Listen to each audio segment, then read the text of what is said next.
Behind the royal gates, Prince Andrew is packing his bags. Not for prison, not for trial, but for a downsized life, complete with a personal chef, butler, housekeeper, gardener, and a move funded by the king himself. All of this is unfolding at the exact same time the U.S. Congress has officially demanded answers about his ties to Jeffrey Epstein.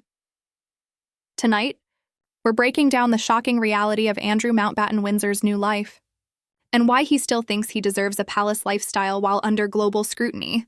Hello, dear viewers, and welcome back to the channel where we peel back the polished veneer of royal life and reveal what's really happening behind palace walls. Today, we're diving into a story that honestly doesn't feel real. On one side, a man stripped of titles, reputation in tatters, exiled from his grand home. On the other, that same man calmly insisting he cannot possibly live without a full household staff. And that man is Prince Andrew. Before we get into the startling details of his demands and the explosive summons from the United States Congress, don't forget to like this video, subscribe, and tap the notification bell so you never miss our deep dive royal investigations. Royal Lodge. From fortress of privilege to forced exit to understand the level of denial we're dealing with, we need to start at Royal Lodge, Andrew's longtime residence. This isn't a cozy cottage. It's a 30-room mansion nestled in Windsor Great Park. Once home to the Queen Mother, it became Andrew and Sarah Ferguson's base, even after their divorce. Royal Lodge was status. Royal Lodge was safety.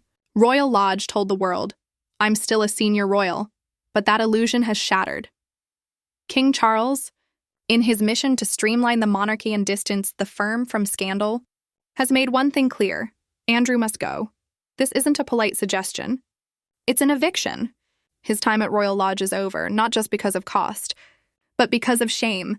The downgrade Andrew refuses to accept now. You might think that after losing his public role, his titles, and most of his reputation, Andrew might quietly accept a simpler life. No. According to multiple royal insiders, Andrew's idea of simpler is still incredibly luxurious. He is insisting on moving into his next home with the full trappings of aristocratic life intact.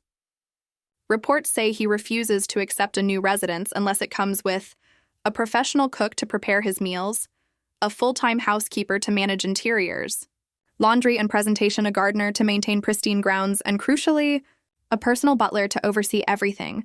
This isn't, can I get a cleaner once a week? This is, I want the full Downton Abbey experience. Even now. One insider summed it up. Andrew will move if he has to. But he's not willing to give up the lifestyle.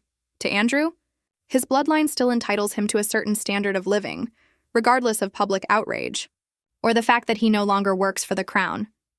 Sandringham, exile or hidden safety net. So where is he going? King Charles is reportedly footing the bill to move Andrew to a smaller private property on the Sandringham estate in Norfolk.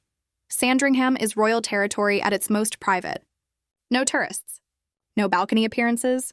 Just thousands of acres of land and a cluster of homes where the family retreats away from the cameras. Andrew's new life there will be quiet, but not exactly harsh. Not only does he want his staff with him, he's also said to be demanding freedom to roam the estate, not just stay inside one house, either his own security team, or guaranteed access to existing royal protection on the grounds. Think about that. A man effectively in internal exile, insisting on the same freedom and service level as a fully active senior royal. For the king, it's a balancing act. Keep Andrew out of sight, out of the public spotlight. But not completely cast out of the royal fold, at least not yet. The Sarah Ferguson question, what happens to Fergie? Andrew's move doesn't just affect him. It throws Sarah Ferguson's life into chaos, too. Fergie has lived in Andrew's orbit for years, sometimes under the same roof, sometimes in adjacent spaces on the Windsor estate. Whatever their romantic status, they've remained emotionally and practically intertwined. Now, with Royal Lodge slipping away, the big question is, what happens to Sarah?